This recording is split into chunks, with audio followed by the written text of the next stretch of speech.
Bonjour, donc je m'appelle Théo, lead développeur chez Monkey Factory. J'ai rejoint l'entreprise il y a un peu moins de 4 ans.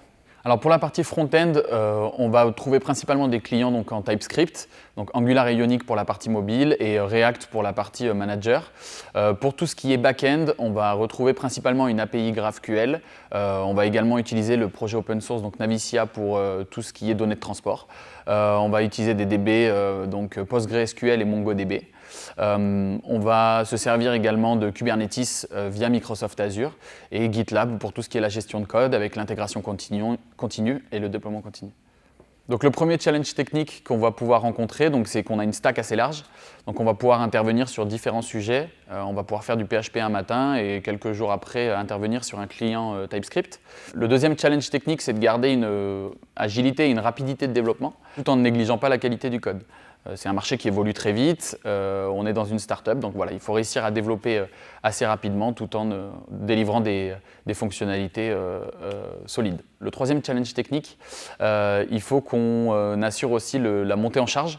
On est dans un marché qui évolue et on est en perpétuelle croissance.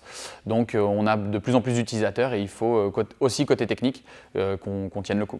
Donc les cycles de développement, on fonctionne avec des sprints de 2 semaines. Au sein de l'équipe technique, on est divisé en micro-équipes de 3 ou 4 développeurs, simplement pour gagner en agilité et en facilité de communication. On utilise GitLab pour faire un peu de code review, donc éviter les erreurs du quotidien et s'assurer de la qualité de code en complément des outils automatisés. Et on fait également des déploiements réguliers pour l'application mobile, donc que ce soit invisible pour l'utilisateur ou directement sur les stores applicatifs une fois par semaine.